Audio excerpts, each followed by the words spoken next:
The morning air in New York bit at Lila Thompson's cheeks as she stepped off the subway and into the blur of the city. Snow flurried in thin, restless spirals, melting the moment it touched the wet asphalt. It was 8:50 a.m. She had 10 minutes to change her life. Her interview at Coal Industries was everything she had left to hope for.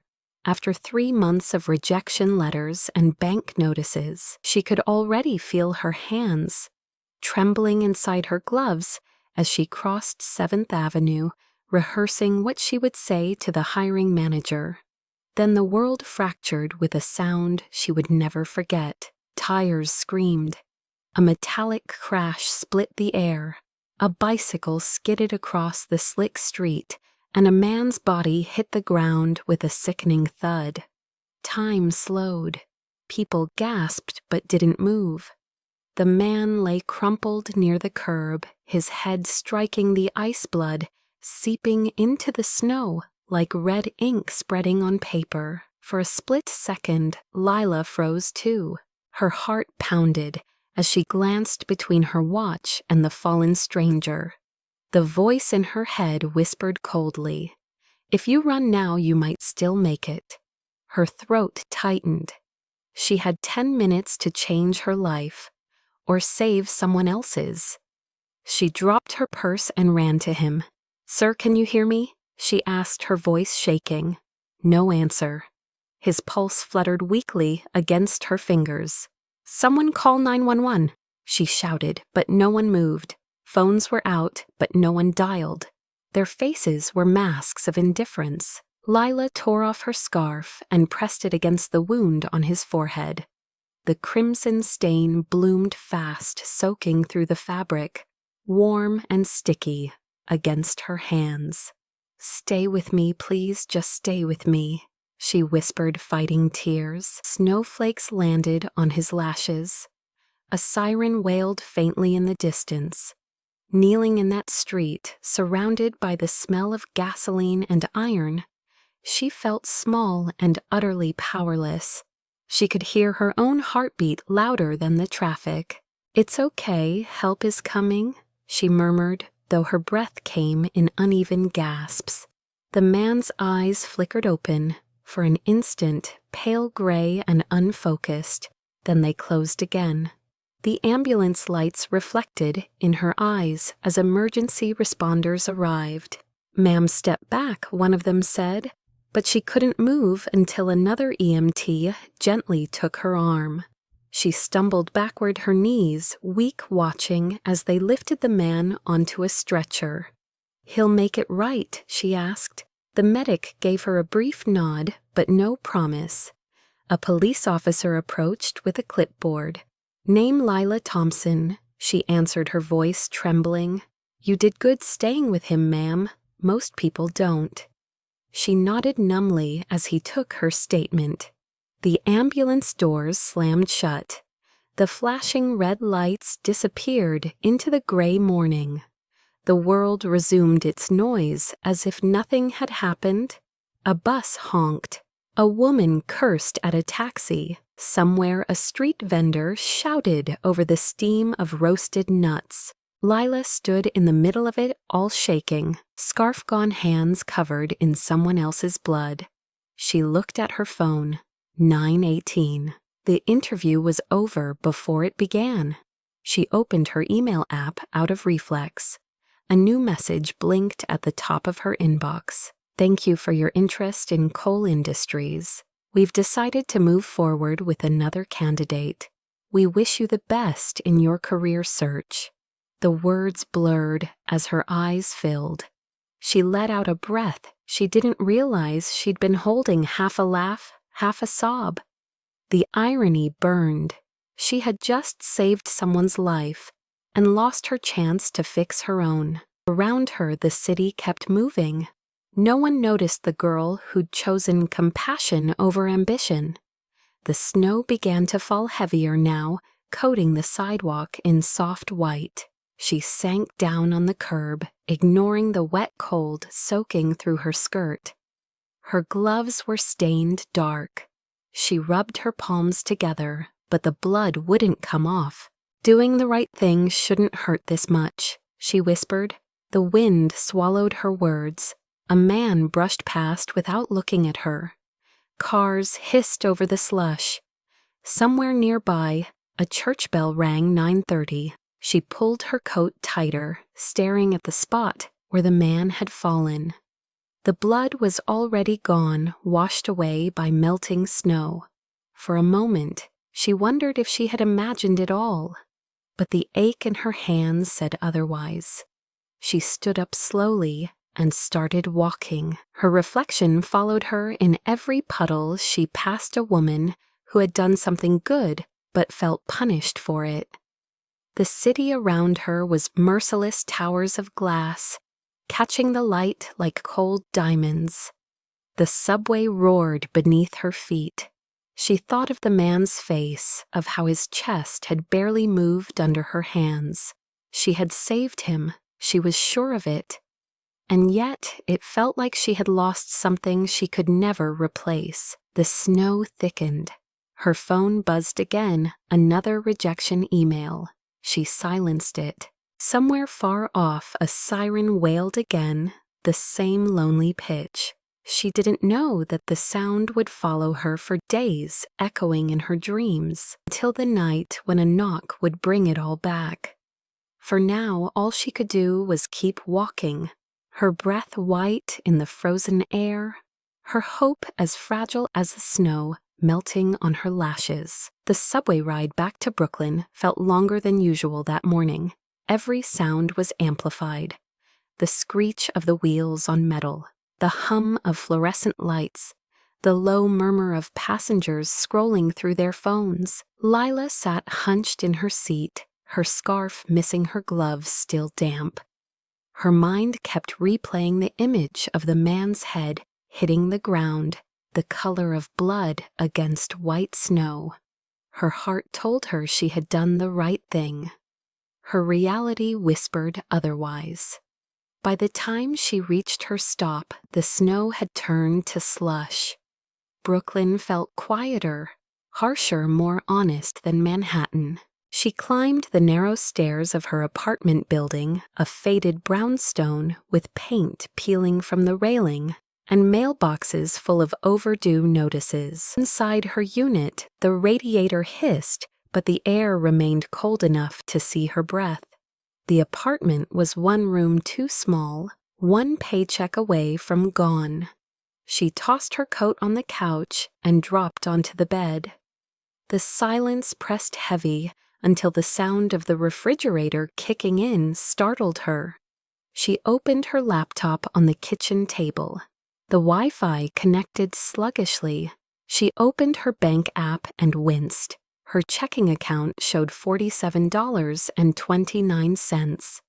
The rent reminder sat bold in her inbox, due in 3 days. Electricity bill unpaid. Credit card minimum overdue. The phone rang. She glanced at the screen and sighed. Mom. She hesitated before answering.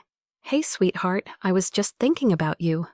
Her mother's voice was soft, weary, the sound of Midwest winters and too many night shifts. Hey, Mom, Lila, forced cheer into her tone.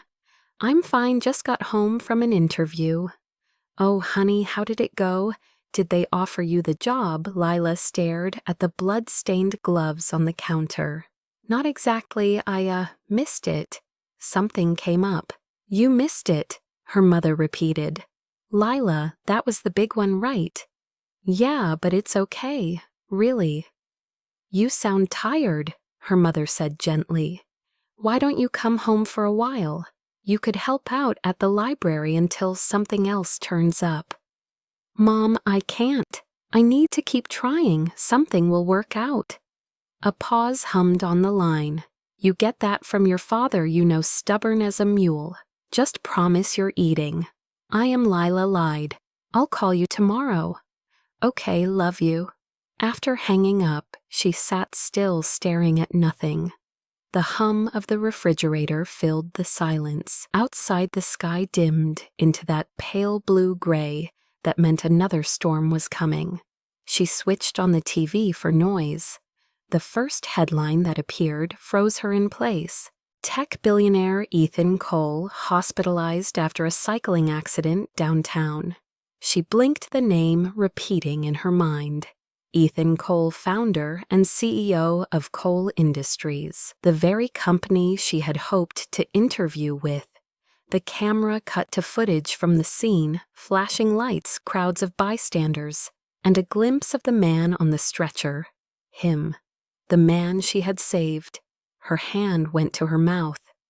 "Oh my God," she whispered. The reporter continued. Sources say Mr. Cole remains in critical but stable condition at Mount Sinai Hospital. After being struck by a delivery cyclist this morning, Lila sank back into the couch, letting out a breath that trembled in her chest. Her scarf with his blood on it lay somewhere in that street, probably thrown away. She thought about how she had pressed it against his wound, how his pulse had felt faint, but there. She had saved him.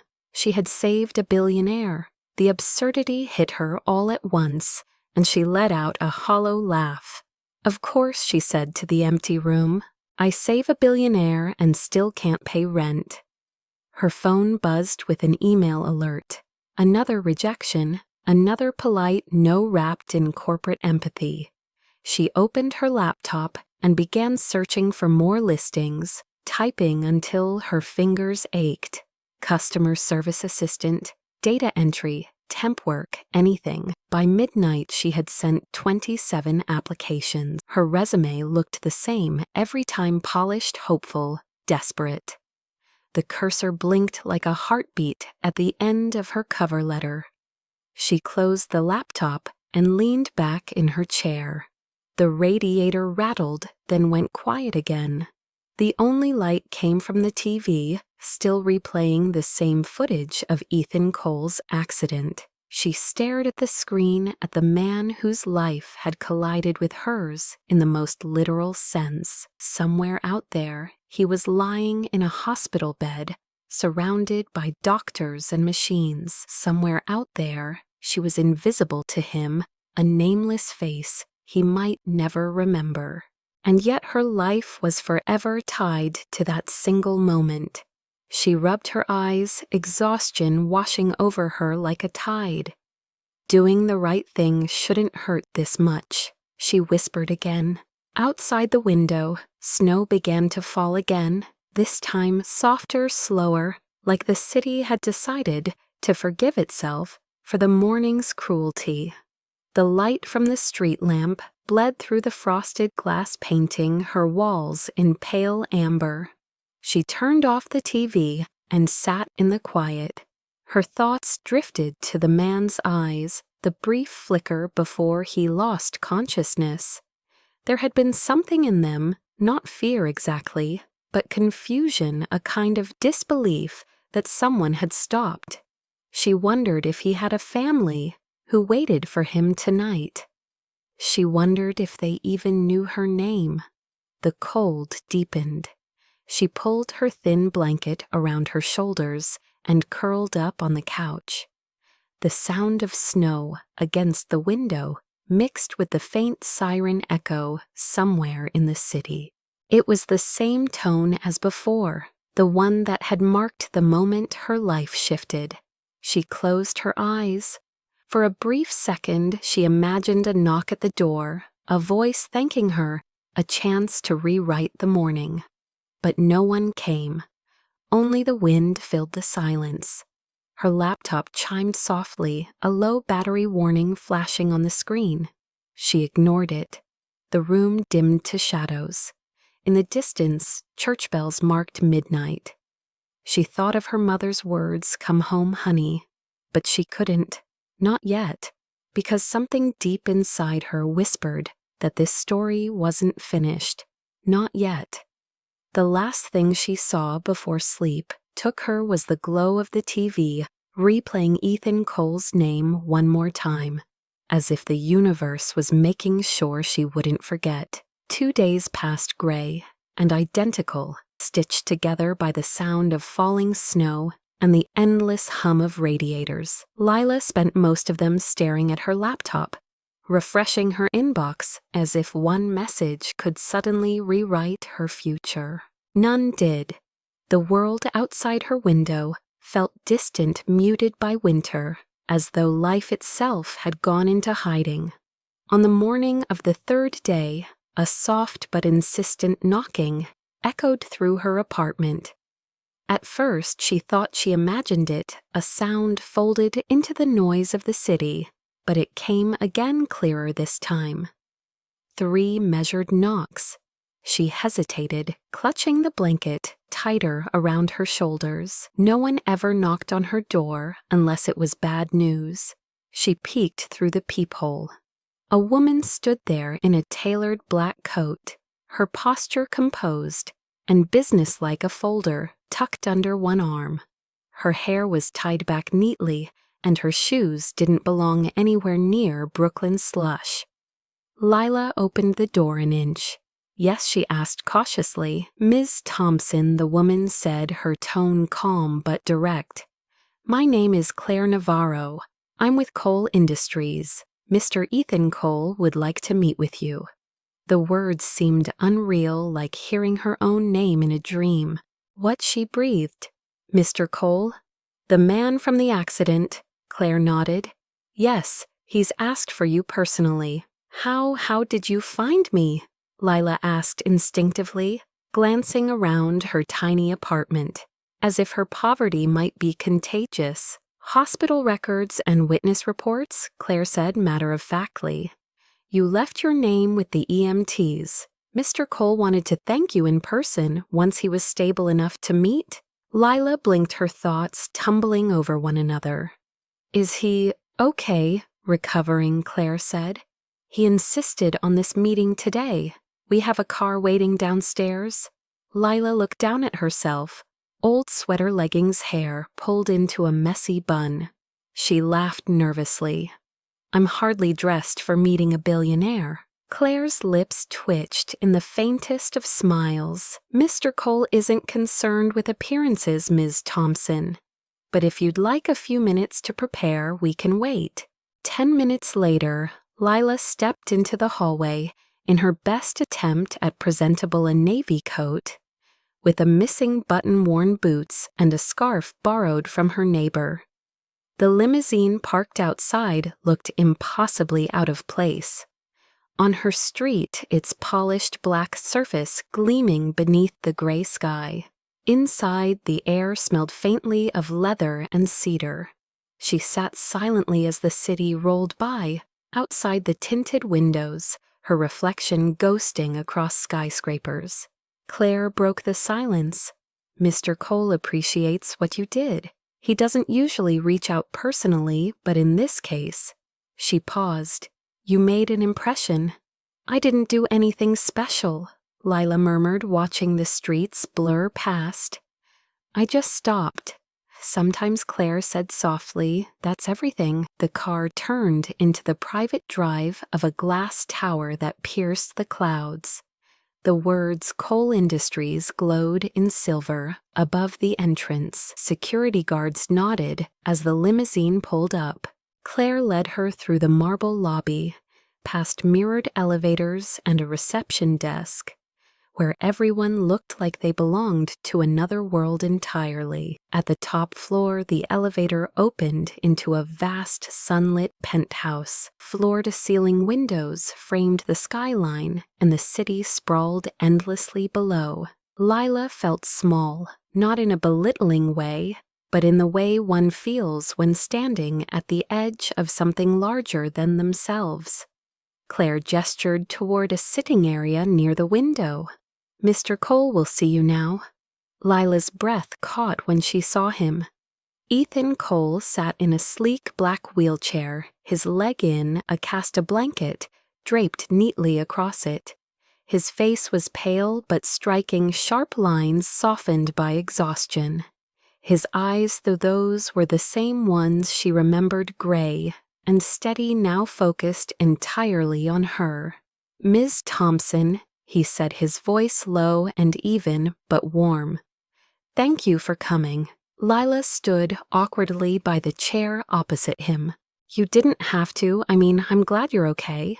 Really. If you hadn't stopped, he said simply, I wouldn't be.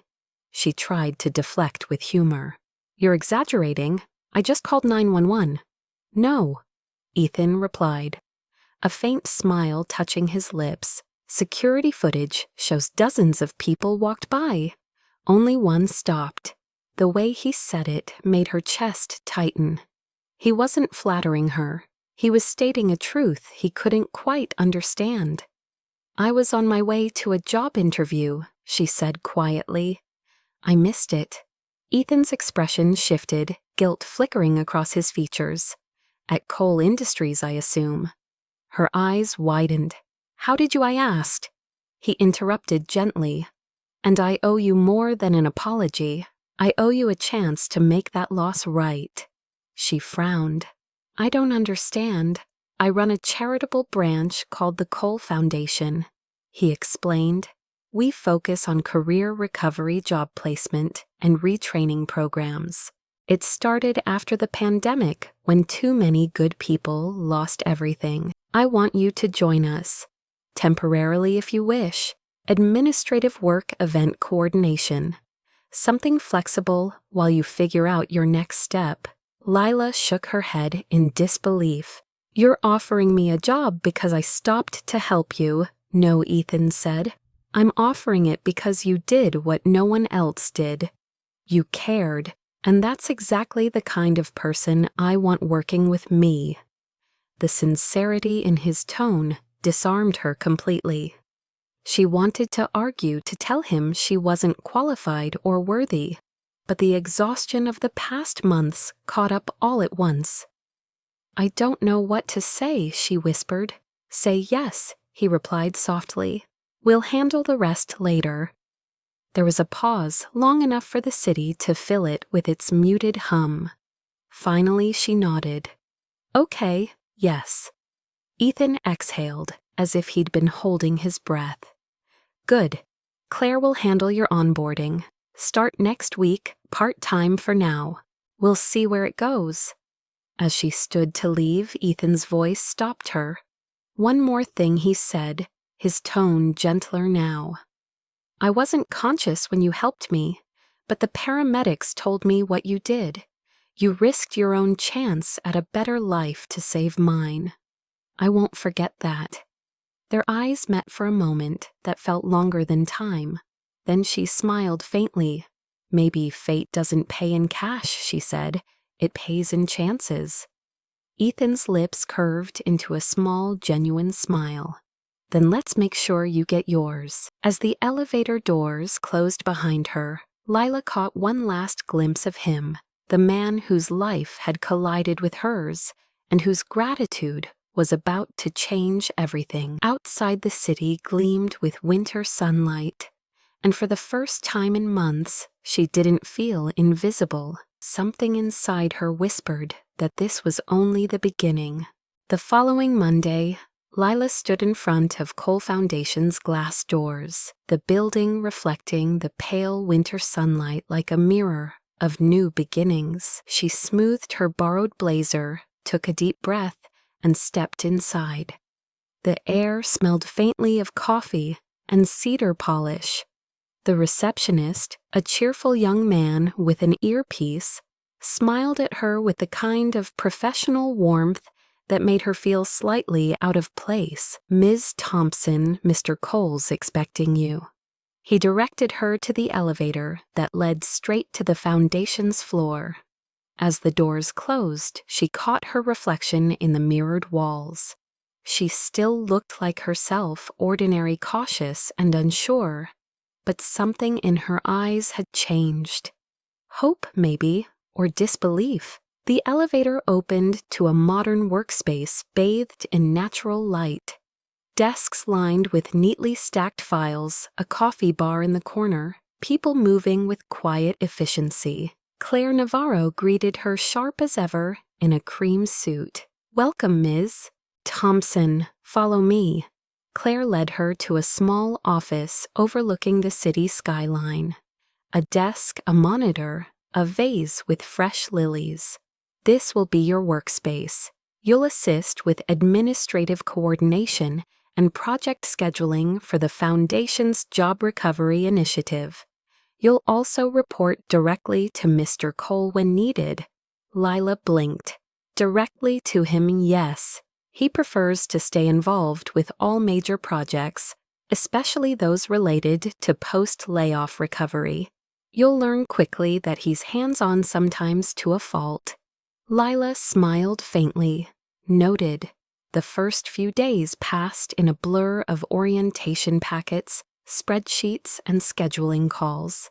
Lila found herself easing into the rhythm faster than she expected. The people here treated her with kindness, though she could feel a hint of curiosity when they learned she was the woman from the accident. Still, she ignored the whispers and focused on the work. On Wednesday afternoon, she heard a familiar voice behind her. "You've already reorganized the task board," Ethan said, rolling into her office in his wheelchair. "Impressive." Lila looked up, startled, then smiled. It was a mess of overlapping deadlines. "I just color-coded the priority levels. It looks better than anything we've had in months," he said, studying the board. "Remind me to give you a raise before you even get your first paycheck." She laughed softly. "Let's wait until I survive week 1. "Fair enough," he said. But his tone carried that quiet admiration that always seemed to disarm her. Over the next week, their paths crossed often, sometimes intentionally, sometimes by coincidence. Ethan would stop by her desk with a question that somehow turned into a half-hour conversation. He asked about her ideas for outreach campaigns, her thoughts on the current job market, even her favorite coffee blend.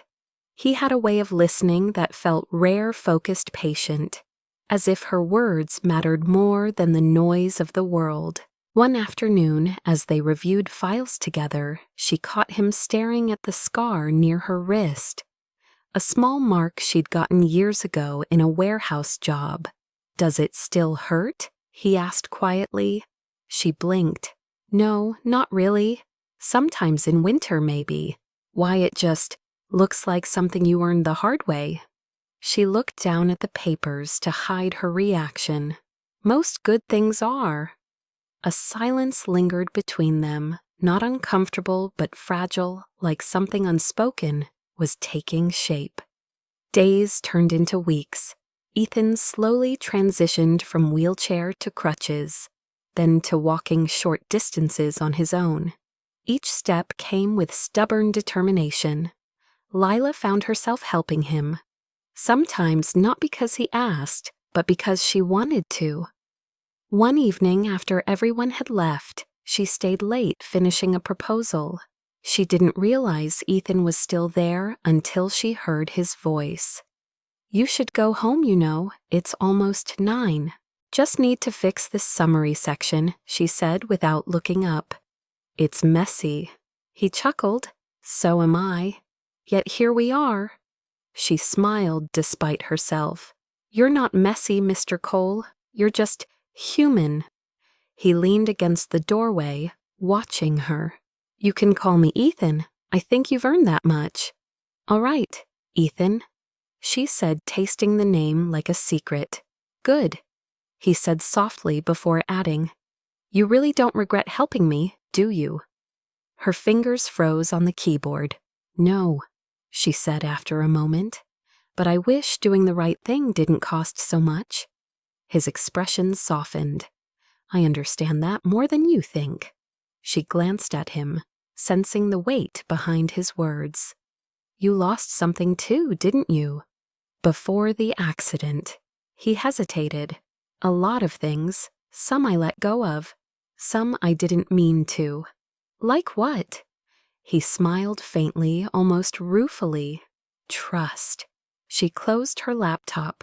"Maybe you'll find it again." "Maybe," he said, holding her gaze. "If I keep hiring the right people." The next morning, Claire handed Lila an envelope. "From Mr. Cole," she said. Inside was a letter printed on embossed stationery, a personal note written in Ethan's unmistakable handwriting. Lila, integrity like yours is rare. It's the foundation of everything this organization stands for. Don't let the world convince you it's a weakness. Thank you for reminding me why I built this in the first place. She read it twice, her heart tight in her chest. For years she'd been invisible, another resume, another name in a stack. And now someone saw her. Later that day, Ethan stopped by her office again. "You got my note?" "Yes," she said softly. "Thank you." "No," he said. "Thank you. You're making this place better." "And I don't say that lightly." He turned to leave, but paused at the door.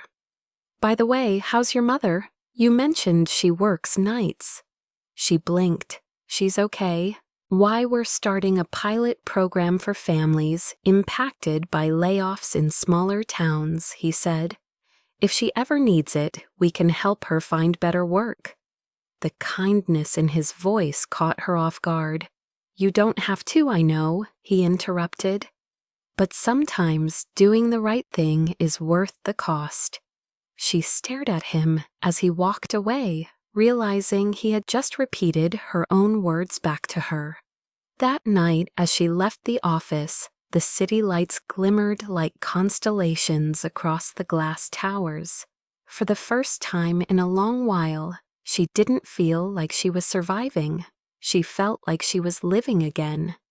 And somewhere between gratitude and trust, something new was quietly beginning to bloom. The first time Lila stepped into a gala, she felt like she'd walked into a movie where she didn't belong. The ballroom glowed gold under the chandeliers, a soft symphony playing in the background, and champagne flowed like it was water. Women shimmered in silk and diamonds, men in tailored suits. The air filled with quiet laughter that somehow sounded expensive. She smoothed her rented dress, a simple navy gown she'd borrowed from the foundation's wardrobe closet, and tried not to look like she'd spent the subway ride over praying her heels wouldn't break. Ethan spotted her from across the room. Even surrounded by business magnates, politicians, and celebrities, his gaze found her like she was the only steady thing in a crowd of glitter. He made his way through the sea of people, cane in hand, still slightly limping, but holding his posture straight. "You clean up well," he said when he reached her.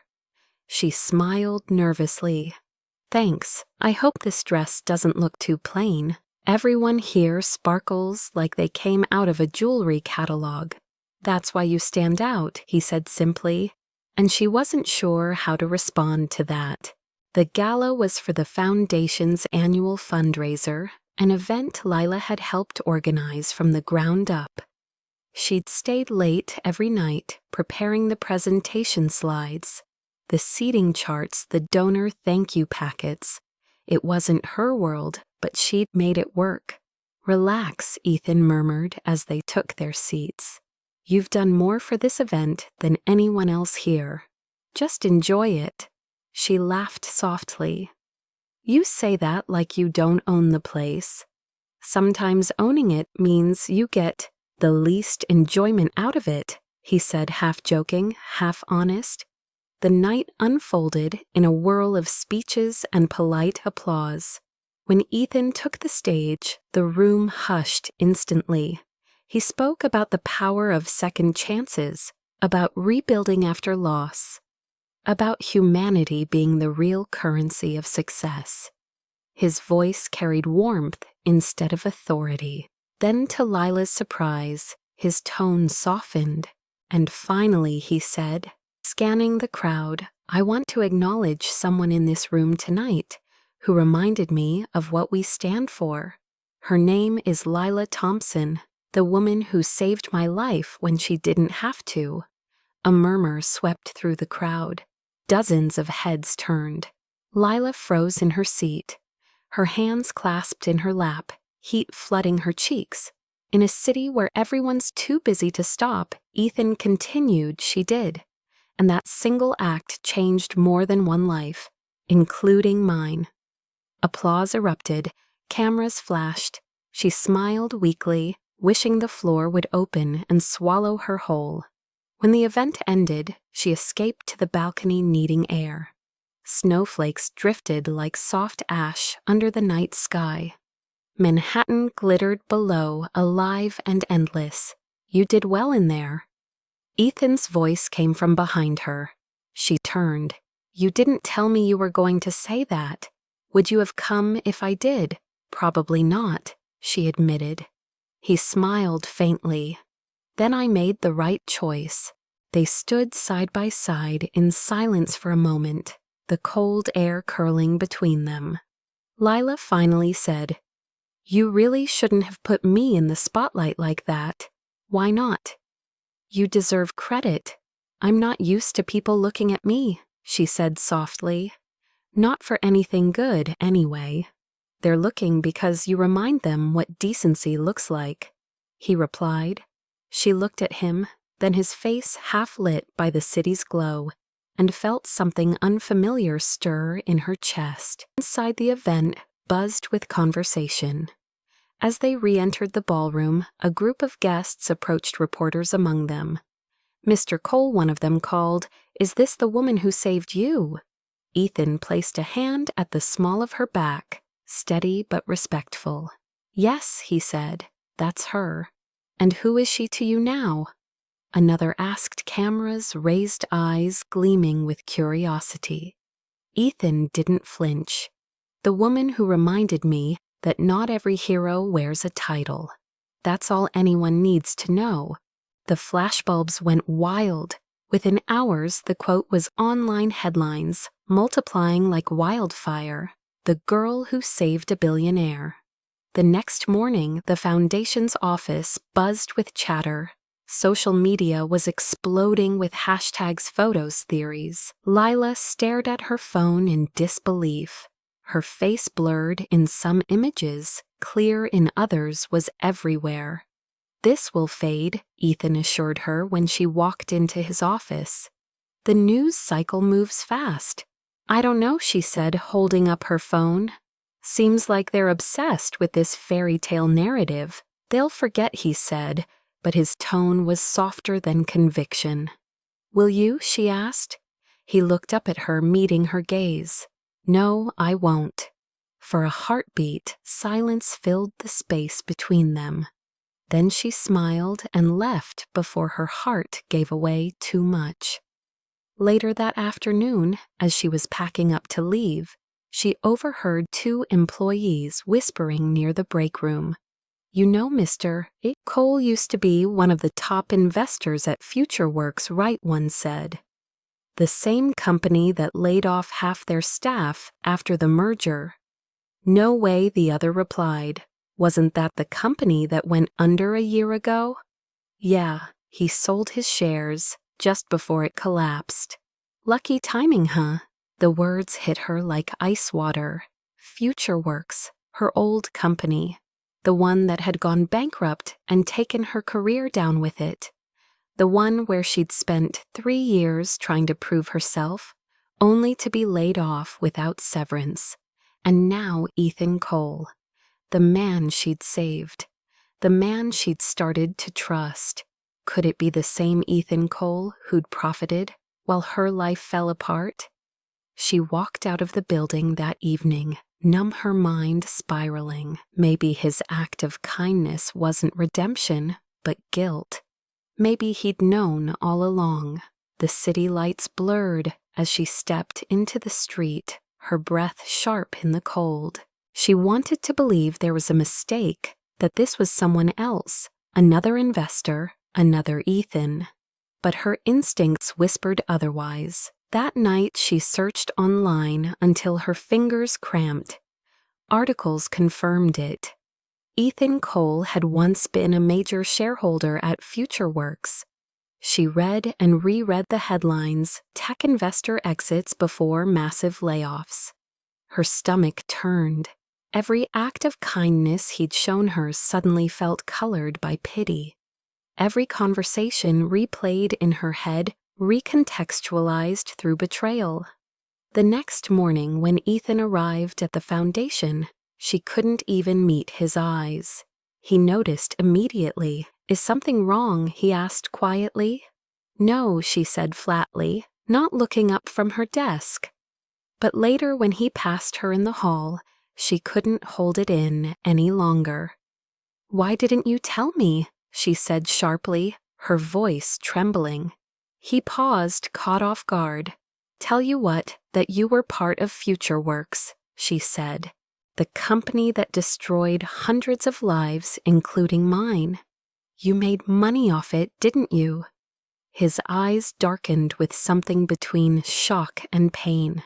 "Lila, don't," she said, stepping back.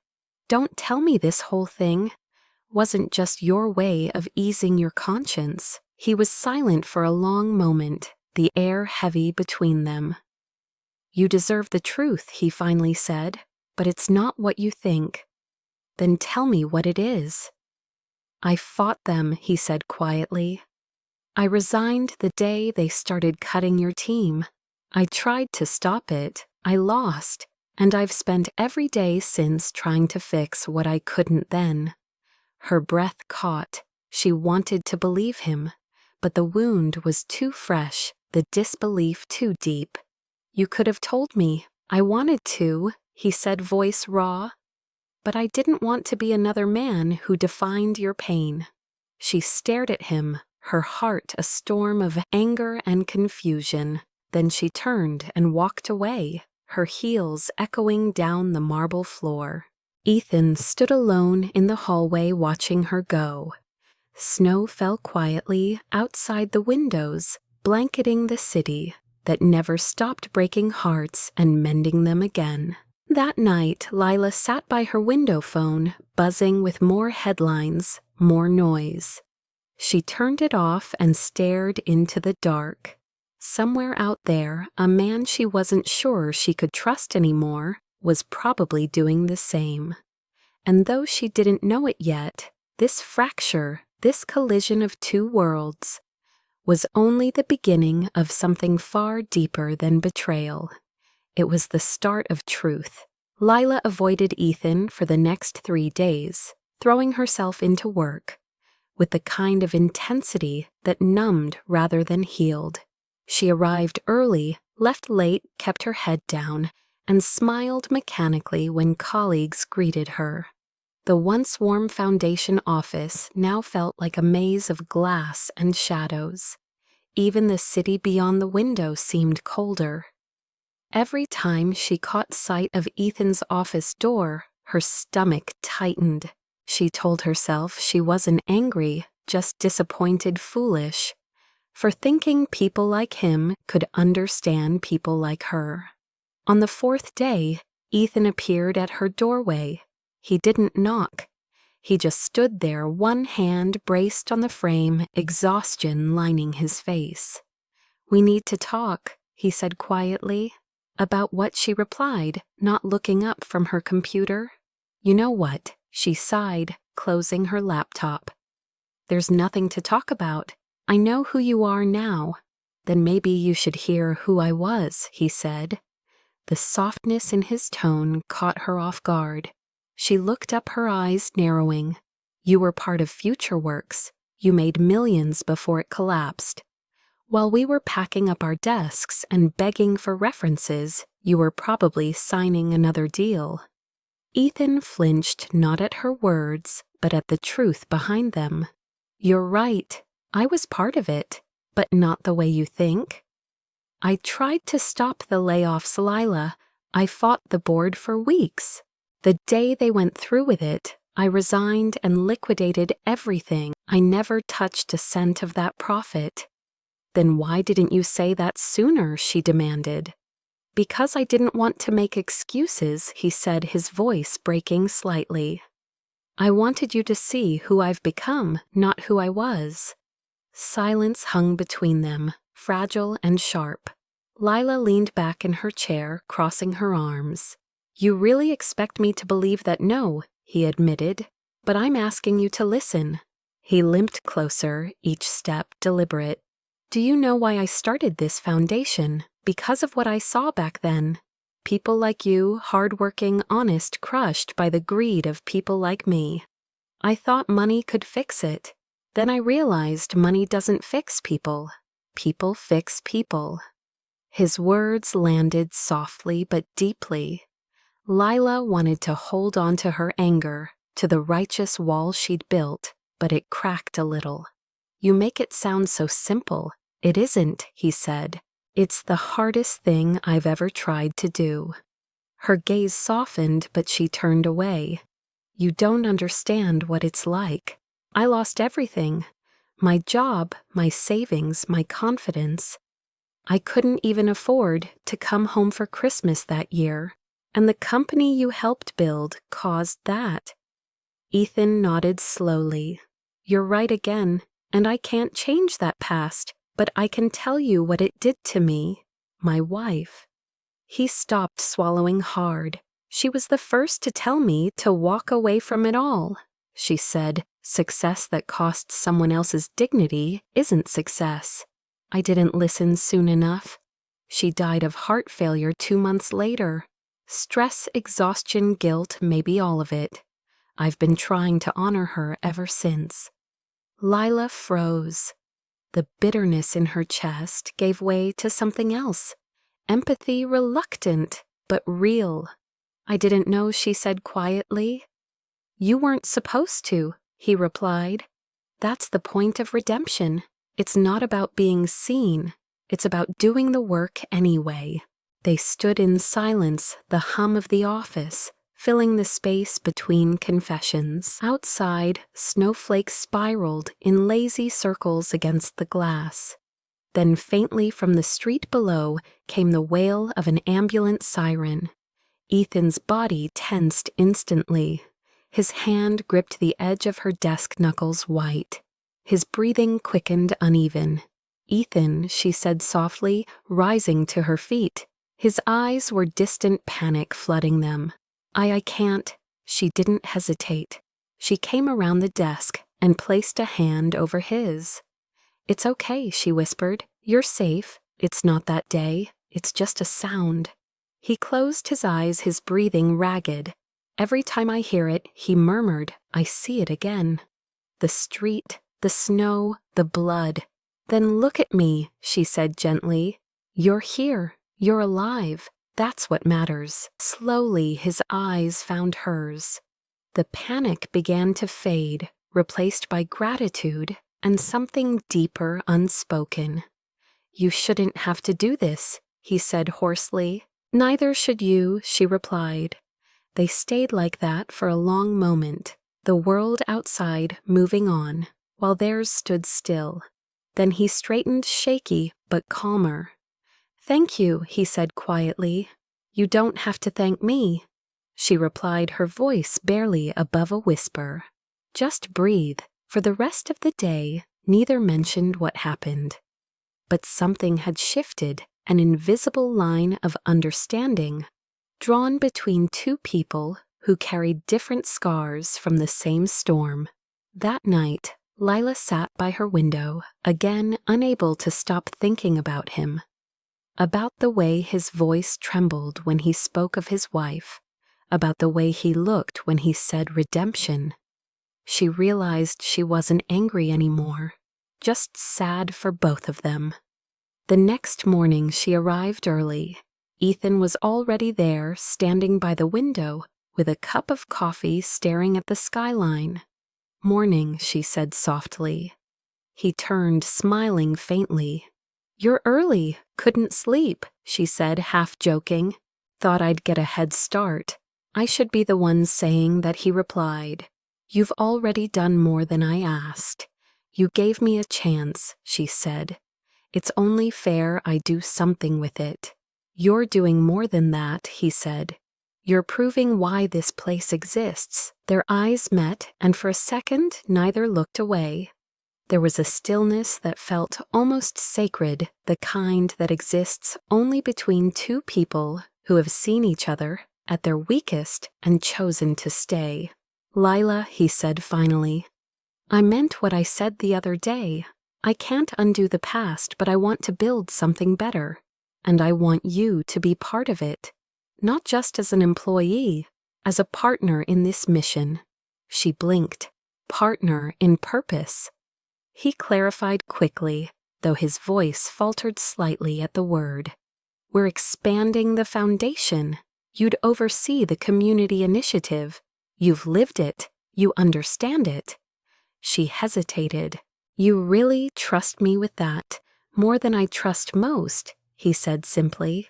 A long pause followed. "All right," she said at last, "I'll do it." His smile was small but genuine. "Good, then we'll make it right together." For a moment it felt like the air itself softened, but just as quickly the world intruded again. That afternoon, a gossip blog published a photo of them leaving the building together, Ethan's hand hovering protectively at her back. The caption read, "Billionaire's mystery woman employee or lover." The story spread like wildfire. By evening her phone buzzed nonstop, her inbox filled with messages, some supportive, some cruel. At the foundation, whispers resurfaced. She caught glimpses of screens lighting up as people pretended not to stare. Ethan called her into his office. "I'm sorry," he said immediately. "I should have anticipated this. It's not your fault," she said. They were bound to twist it. "Still," he said, his jaw tightening, "I'll handle it." "How?" she asked. "By protecting what matters," he said firmly. That night as she left, she found him still in his office. Lights dim papers scattered across his desk. He looked tired, the kind of tired that doesn't come from lack of sleep, but from fighting too many invisible battles. "You don't have to fix everything," she said softly from the doorway. "I do," he replied without looking up. "Because if I don't, people like you pay the price." She stepped closer. "Maybe that's not what fixing looks like. Maybe it's just standing next to someone and saying, 'You're not alone.'" He finally looked up, his eyes heavy with something close to surrender. "You really believe that I do?" she said. He smiled faintly. "Then maybe you're the one teaching me now." As she turned to leave, he said, "Lila, thank you for staying." She stopped, looked back. "You don't owe me thanks, Ethan, just honesty." "Then here's some," he said quietly. "When I look at you, I don't see guilt anymore. I see what I've been trying to become." Her breath caught. She left before her heart could respond. Outside, the city's lights glowed through falling snow. The world felt fragile again, but not hopeless. Something was rebuilding between them, brick by brick, truth by truth. And though neither dared to name it yet, it was becoming impossible to ignore. By Monday, everything had changed. The headlines that once praised "the girl who saved a billionaire" had turned sour. A new wave of gossip blogs ran photos, speculations, and anonymous sources claiming that Ethan Cole's foundation was a front for his affair with a former employee. Someone had leaked private internal emails. Nothing incriminating, but enough to suggest intimacy where there had only been trust. Lila walked into the office that morning to the sound of whispers breaking off mid-sentence. The warmth that used to fill the foundation had been replaced by tension now like it clung to every surface. She didn't need to check her phone. She'd seen the notifications, the comments, the hateful messages, calling her names she didn't deserve. She barely made it to her desk before Claire appeared. "Ethan wants to see you," she said quietly. Her tone was professional, but her eyes held sympathy. Inside his office, Ethan stood by the window, back-turned phone pressed to his ear. "No," he said sharply, "we're not making any statements yet. Tell them the foundation's work continues as usual." He ended the call and turned to her. "You saw it." "Of course I did," she said, her voice tight. My face is everywhere. People I haven't spoken to in years are messaging me to ask if it's true. It'll pass, he said. Scandals always do. Maybe for you, she snapped. You'll move on to the next board meeting. I'll be the girl who slept her way into a billionaire's office. He winced. That's not fair. Neither is this, she shot back. I worked for everything I had here. Now it's gone because people can't believe a man like you and a woman like me could just care. He took a step closer. Lila, I can fix this. I'll hold a press conference. No, she interrupted.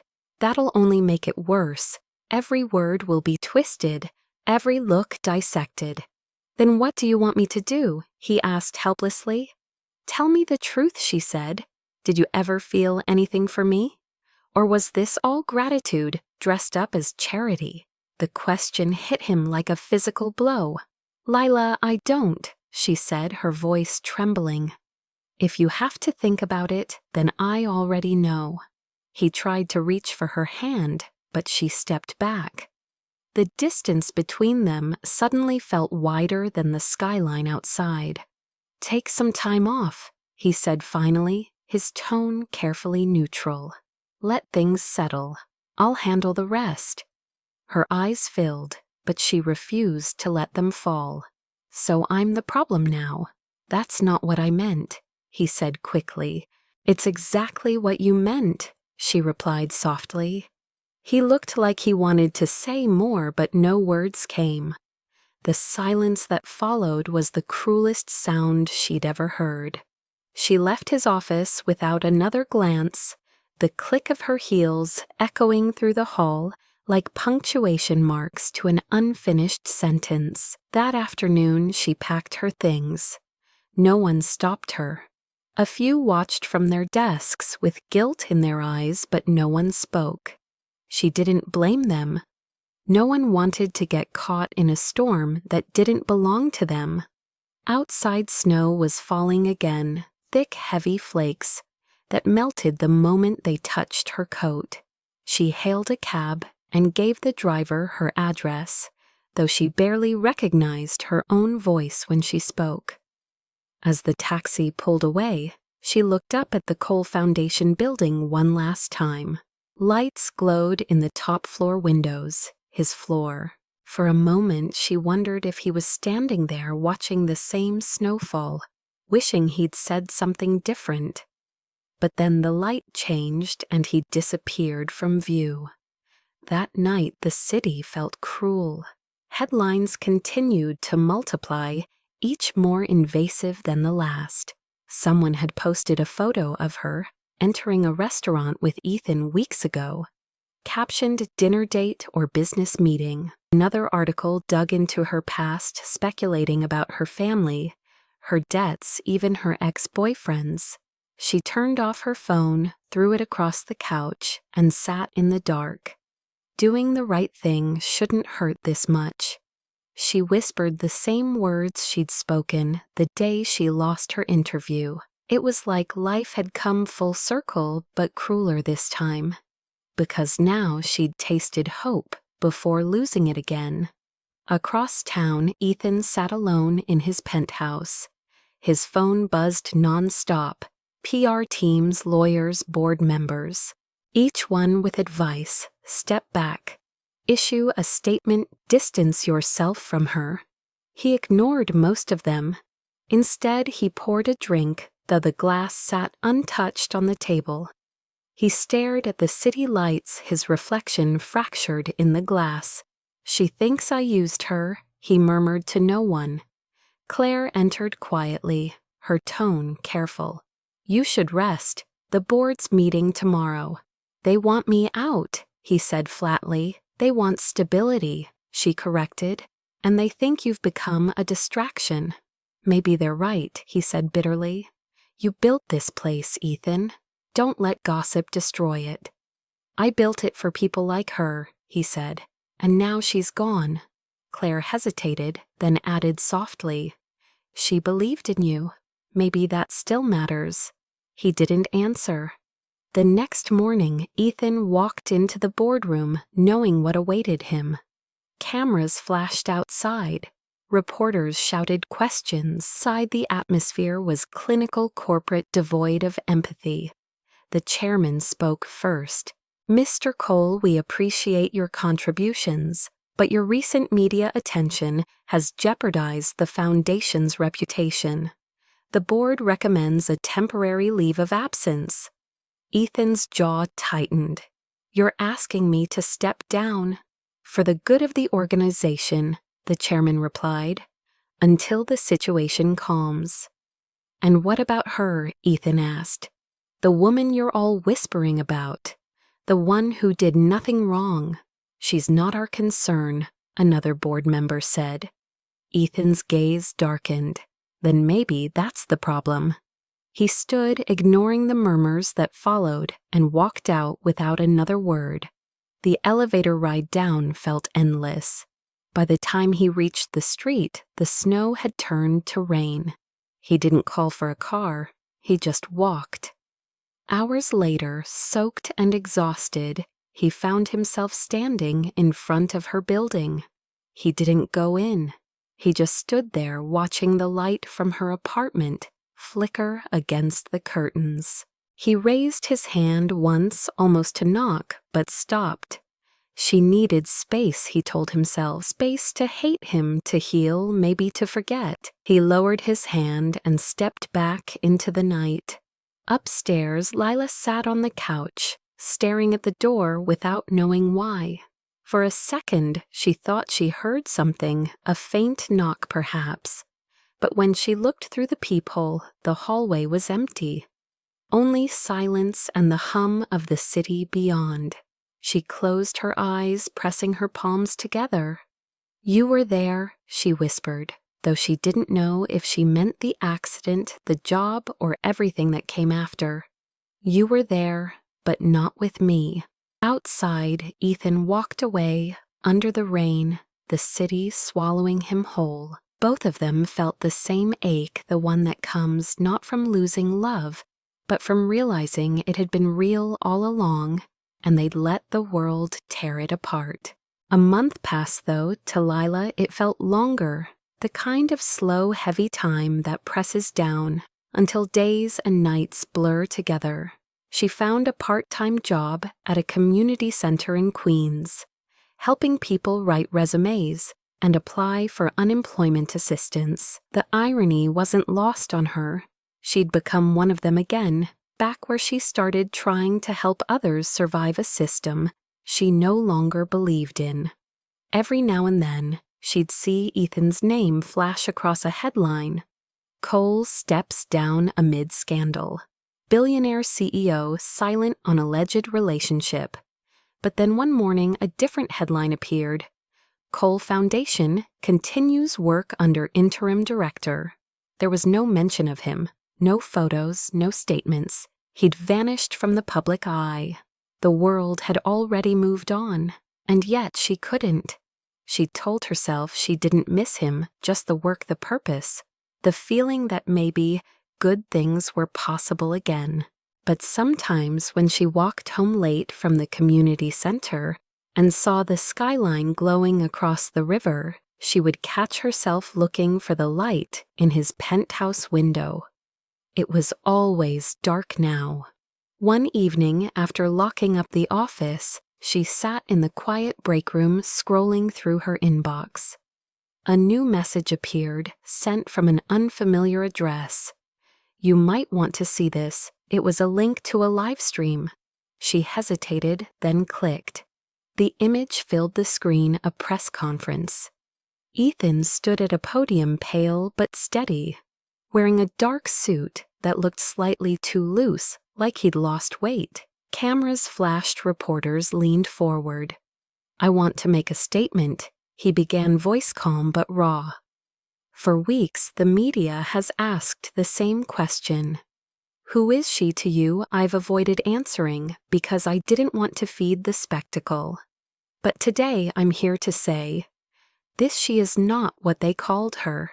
She's the reason this foundation exists at all."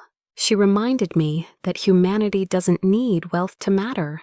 It just needs courage. A murmur spread through the crowd. The truth, he continued, is that I failed to protect someone who once saved my life, and that failure is mine alone. If stepping down from my position helps restore the integrity of this work, so be it. But don't you dare erase the woman who gave it meaning. He paused, eyes glistening under the harsh lights.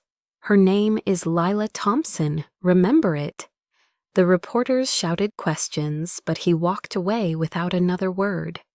Lila stared at the screen long after the feed ended. Her vision blurred as tears welled up, uninvited but unstoppable. The man she'd thought she'd lost to pride, to scandal, to the cruel machinery of perception, had just done the one thing she never expected. He'd told the truth. That night, she dreamed of the accident again, the snow, the blood, the moment she'd chosen to kneel when everyone else had walked away. Only this time, when she looked up, he wasn't lying in the street. He was standing waiting, his hand outstretched. She woke with her heart pounding. The apartment was silent except for the wind rattling the window pane. She wrapped herself in her blanket and sat there until dawn, not sure if what she wanted was forgiveness or something deeper. The next day at the community center, one of her coworkers approached. "Hey," he said, holding up his phone. "You've seen this, right?" He played a clip of Ethan's speech. It had gone viral overnight. Hashtags flooded social media. Your kindness is not weakness, your redemption is strength. "He's brave," her coworker said. "Doesn't look like a guy trying to save face." "No," she murmured. "He never was." Later that evening, as the sky deepened to twilight, she walked home through the light drizzle that painted the streets silver. She passed a bakery window, glowing warm against the gray, and for a moment she thought she saw his reflection in the glass, tall, tired, but familiar. She blinked. It was gone. Back in her apartment, she made tea and tried to quiet her mind. But the knock came before the kettle finished boiling. 3 soft, deliberate knocks. Her chest tightened. She hesitated, walking slowly to the door. When she opened it, rain-cooled air swept in, along with a figure she thought she'd only see again in her imagination. Ethan stood there, drenched, his hair plastered to his forehead. His coat darkened with rain. The streetlight behind him threw his shadow long across the floor. For a moment, neither of them spoke. "You shouldn't be here," she whispered. "I had to be," he said simply. "Why? Because you once saved my life," he said, voice trembling slightly. "And now I need to save yours from being alone." The tears came before she could stop them. He stepped closer, but stopped just short of touching her. "You were right about everything," he said softly. "About the cost of doing the right thing, about how it shouldn't hurt this much. But I let it hurt you anyway, and I can't live with that. Ethan," she began, shaking her head, "you don't owe me anything." "You're wrong," he said, his tone firm now. "I owe you honesty. I owe you the truth I was too afraid to tell." He exhaled, his voice breaking. "After my wife died, I stopped believing in redemption. I built walls out of success because failure was unbearable. But when you stopped that day, when you knelt in the snow, you broke something open in me. Not pity, not gratitude, hope." She wiped her tears, trying to steady her breathing. "Then why push me away? Because I was afraid of what you made me feel." He admitted, "And because every time I looked at you, I saw the man I used to be, and the man I still wanted to become." Silence filled the hallway. The rain outside softened like the world itself was listening. "I don't know if I can trust you again," she said finally. "Then let me earn it," he replied. one honest day at a time. She searched his face for deceit, for performance, for anything false, but there was only exhaustion, sincerity, and a quiet kind of longing. You left everything, she said quietly. The board, your company, your reputation. None of it meant anything if I lost what mattered most, he said. And what's that? He smiled faintly. The chance to stand here right now and say I'm sorry. A tear slid down her cheek, and this time she didn't wipe it away. Come inside, she whispered. He stepped in, slowly dripping water onto the worn hardwood floor. The city hummed faintly beyond the window, the air between them thick with everything unsaid. She handed him a towel. Their fingers brushed a spark, small but undeniable. You're freezing, she murmured. I didn't notice, he said, his voice soft. I've been waiting outside long enough to forget what cold feels like. That made her laugh, a sound fragile but real. You haven't changed much. I hope I have, he said, at least enough to deserve this second chance. They stood in silence again, the kind that didn't feel empty anymore. What happens now? She asked. Whatever you want, he said. If that means goodbye, I'll walk away. But if there's still a door open between us, I'd like to stay. She looked toward the window. The rain had stopped, leaving the streetlights reflected in tiny puddles that shimmered like glass. Maybe we both needed to lose everything, she said, slowly, to understand what really mattered. Maybe, he said, taking a hesitant step closer. And this time, when his hand reached for hers, she didn't pull away. Outside, a car passed, spraying water across the curb, and the world went on, unaware that two people in a quiet apartment had just rebuilt something fragile and beautiful from the wreckage of misunderstanding. They stood together by the window, their reflections side by side in the glass. Do you still believe kindness costs too much? He asked softly. She shook her head, her voice trembling but steady. No, I think it's the only thing that's ever worth the price. He smiled, his thumb brushing her knuckles. Then maybe we're finally even. She looked up at him, eyes glistening. No, Ethan, we're just beginning. And somewhere between the sound of the rain returning and the heartbeat of the city, she leaned forward and rested her forehead against his chest. For the first time since the day of the accident, the world felt whole again. The world didn't stop when they found each other again. It never does. Bills still came, mornings still arrived, gray and early, and life moved forward with the quiet indifference of the city. But something had changed between them, something neither could name and neither wanted to rush. It wasn't a fairy tale love that swept away all pain. It was slower, gentler, something that took root quietly and grew in the cracks life had left behind. Ethan rented a modest apartment downtown, while the foundation reorganized under a new board. Gone were the polished boardrooms, the endless interviews, the hollow applause. In their place were morning walks through Central Park, coffee cups left half empty on the kitchen table, and laughter that sometimes broke through the silence like sunlight after a long storm. Lila kept her job at the community center, though now she found herself smiling more when she helped people rewrite their stories. She would come home in the evenings with ink on her fingers and stories in her heart, veterans learning new trades, single mothers starting small businesses, teenagers getting their first jobs. She'd tell Ethan about them over dinner, and he'd listen intently, eyes warm, asking questions like he was collecting pieces of humanity one by one.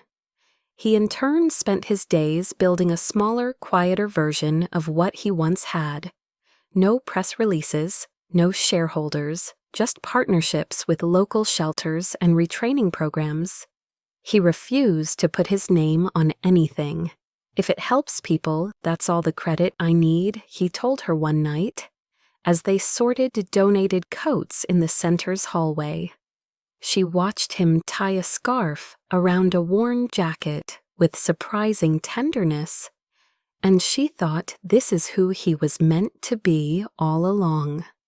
There were still moments of fragility. Some nights Ethan woke up breathless, haunted by the screech of tires, the rush of sirens, the memory of her voice calling his name through the snow. Other nights Lila would stare at her phone, too long scrolling past old articles that refused to die cruel words that still painted her as a scandal instead of a person. But in those moments they had a quiet ritual. No explanations, no apologies, just a touch. A hand reaching for the other in the dark, until their breaths fell into rhythm again. "Do you ever wish things had gone differently?" he asked one evening, as they sat on the balcony, wrapped in a blanket against the winter chill.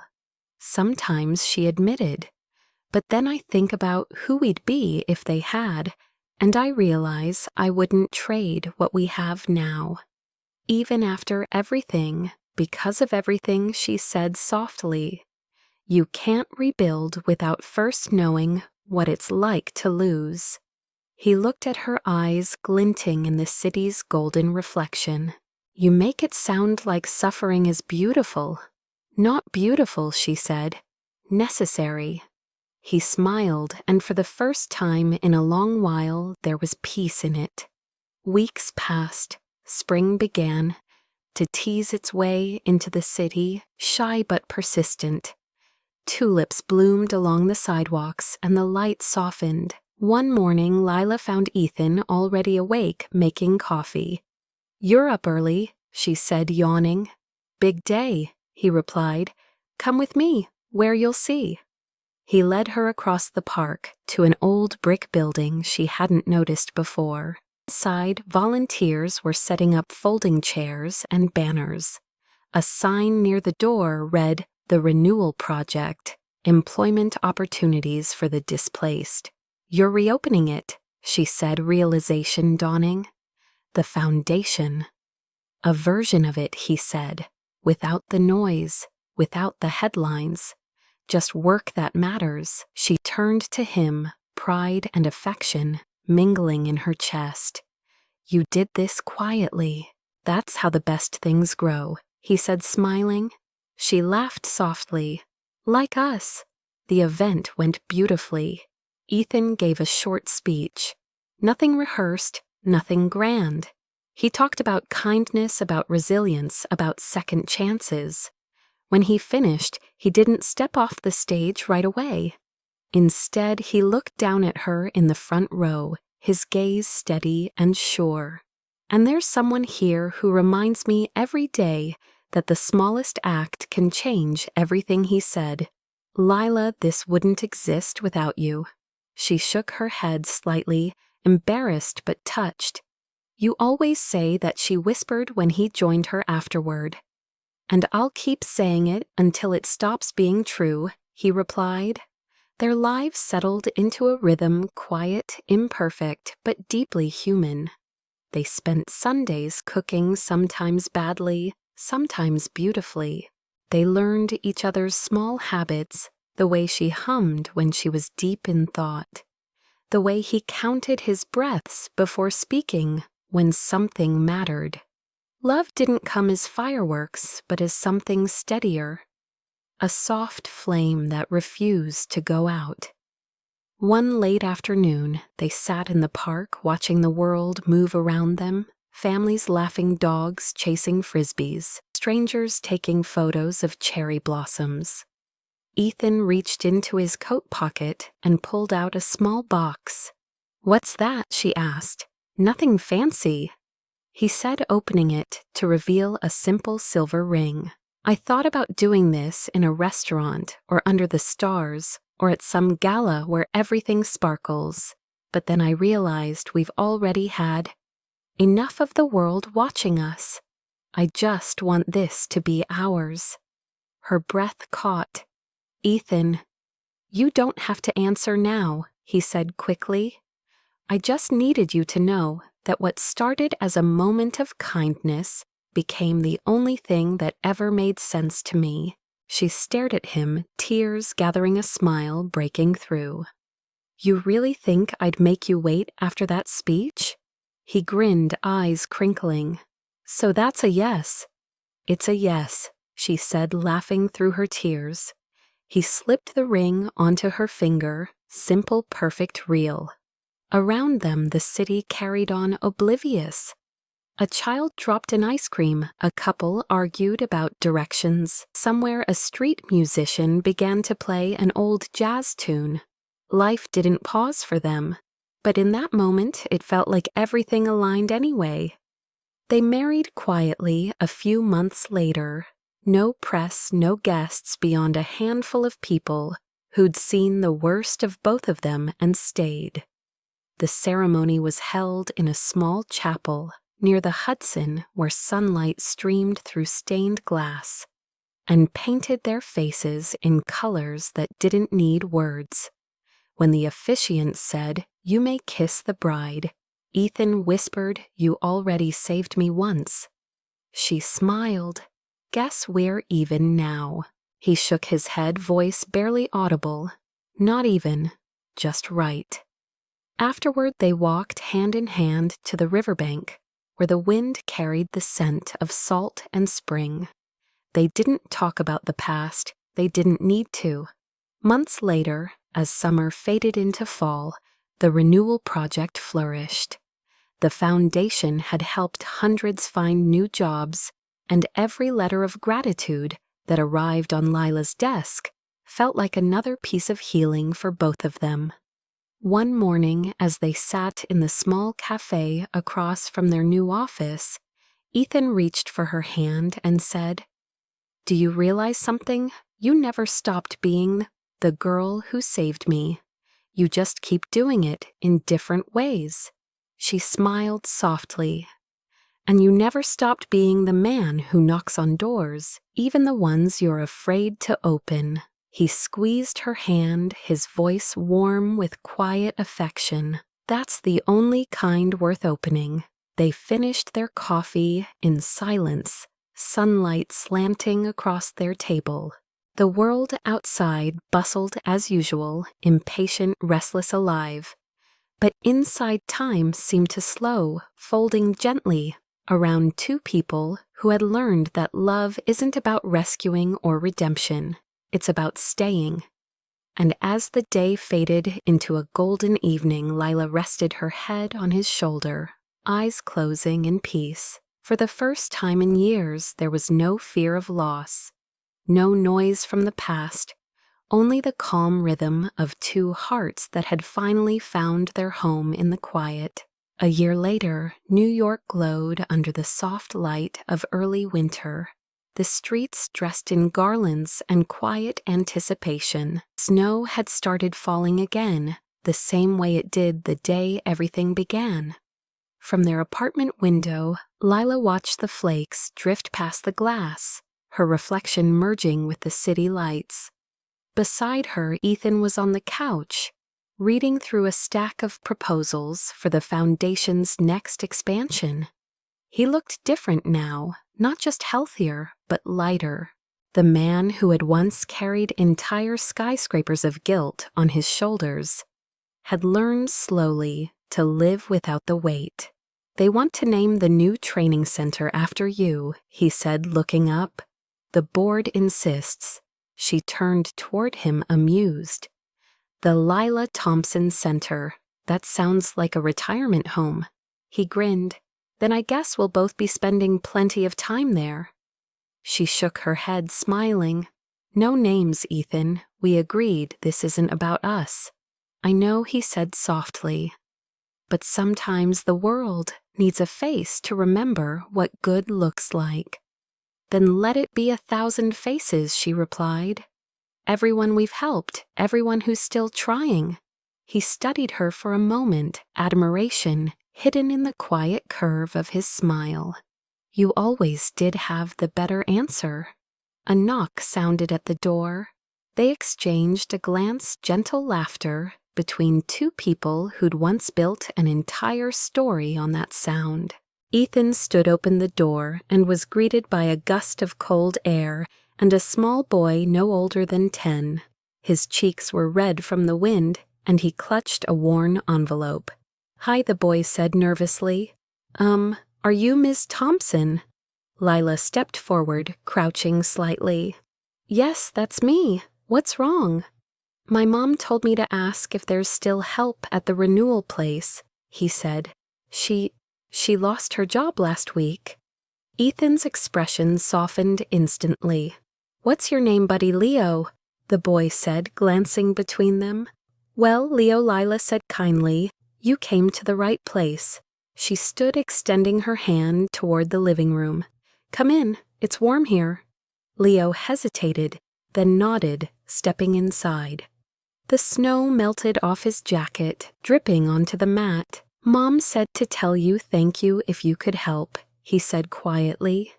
"She's real tired, but she said to tell you she's not giving up." Lila's throat tightened. "Tell your mom she doesn't have to. We'll take care of it." Ethan knelt beside the boy. "Do you like hot chocolate?" Leo's eyes lit up. "Yes, sir." "Good," Ethan said, heading for the kitchen. "Then it's a deal."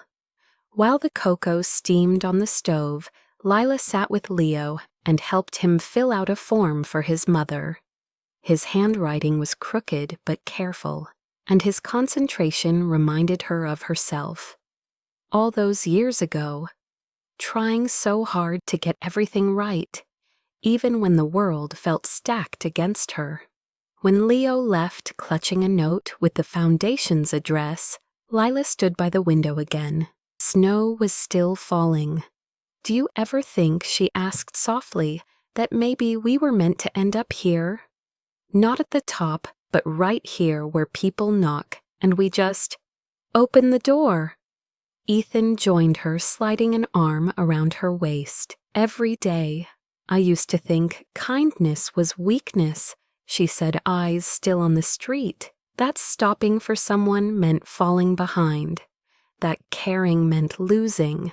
But it's the opposite. Kindness is the only thing that ever moved anything forward." "You taught me that," he said quietly. "You and a little bit of blood on the snow." She smiled at the memory, though her eyes glistened. "You never let me forget that day." "Because it's the day everything began," he said. "The day you changed 2 lives, mine and your own." The kettle whistled softly, breaking the stillness. He turned off the stove, poured them both cups of tea, and joined her again by the window.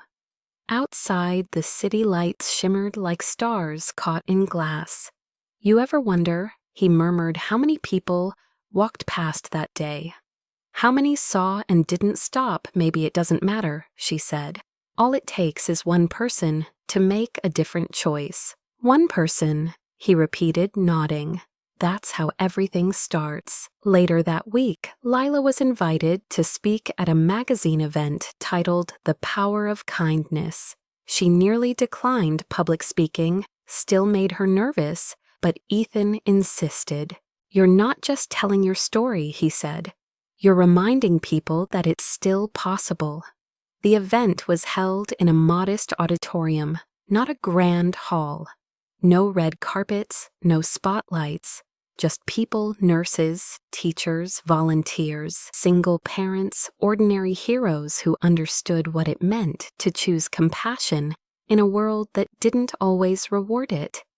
When it was her turn, she walked onto the stage in a simple gray dress, her palms slightly trembling. The room quieted. "My name is Lila Thompson," she began. "And a few years ago, I lost almost everything: my job, my confidence, my faith in people. One snowy morning, I stopped to help a stranger. I didn't know he was rich, powerful, or famous. I just knew he was hurt. And in helping him, I missed a job interview I desperately needed."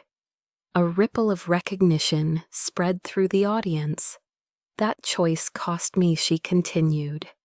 But it also gave me back something I didn't know I'd lost belief. Not in luck, not in miracles, but in humanity. She paused, her voice steady now. Kindness is not weakness, it's courage in its purest form. It's standing in the cold when everyone else walks by. It's opening a door when you don't know who's on the other side. And sometimes it's the thing that saves you without you even realizing it. The audience stood. The applause rose like a wave, long and unforced. Ethan watched from the back, pride soft in his eyes. Later that night, back home, they sat together in silence. The city outside shimmered in the snow, and a warm lamp glowed between them. So he said, half teasing, "How does it feel to be a national symbol of kindness?" She laughed quietly. "Terrifying, beautiful, both. That's how it's supposed to feel," he said. "Because real strength always comes from soft places." She leaned against him, her head resting on his shoulder. "You know," she whispered, "we started with a knock." "And we'll end with one," he replied. "The next time someone knocks, we'll open the door again." Outside, another flurry began to fall, blanketing the streets in white. Each snowflake a quiet reminder of how far they'd come.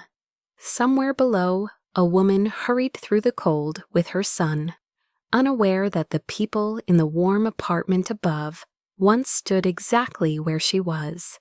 Life, after all, had a way of coming full circle, always with a knock, always with a choice. And as the city breathed beneath the snow, the two of them sat together in the glow of everything they had built, living proof that kindness was never weakness.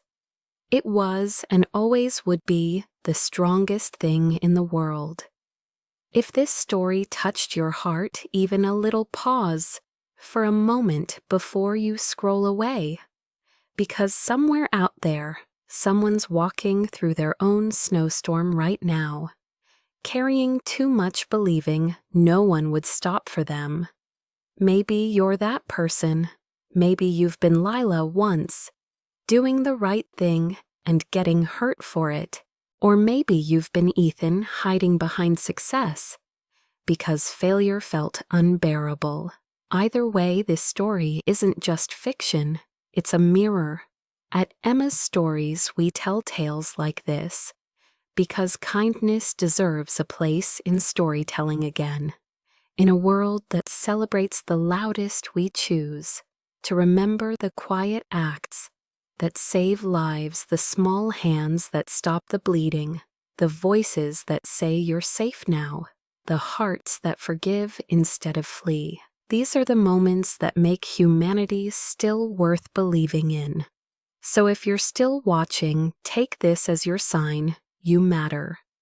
The things you do, even when no one sees them, matter. You might think it's nothing that your kindness disappears into a world too distracted to care. But the truth is, it echoes, just like Lila's did, just like Ethan's redemption did. Somewhere, someone's life will change, because you chose to care when it was easier not to. Now I want to ask you something. If you could knock on one door, figuratively or literally, whose would it be? Who needs that second chance, that moment of courage, that reminder they're not forgotten? Drop it in the comments. Share the first name or just a heart or even a few words of hope. You never know who might read it and feel seen. And if this story resonated, help us keep telling more. Hit subscribe, join our little corner of the internet, where kindness still has a voice and where love in all its flawed, fragile human ways still wins. Every view, every comment, every share fuels more stories. Like this one's stories that remind us we can be better, softer, and stronger all at once. Tell us where you're watching from. Are you in New York like Lila and Ethan, somewhere snowy or somewhere warm, where the stars still shine on nights like this? Because every story we tell, every heart we reach, starts with one person deciding to stop and listen. Maybe tonight that person is you. If you believe kindness isn't weakness, if you believe in love that heals in second chances, that rebuild, and in stories that remind us who we are, then welcome home. You're part of the Emma's Stories family now. Stay, share, and let's keep opening doors together, because you never know who's waiting on the other side.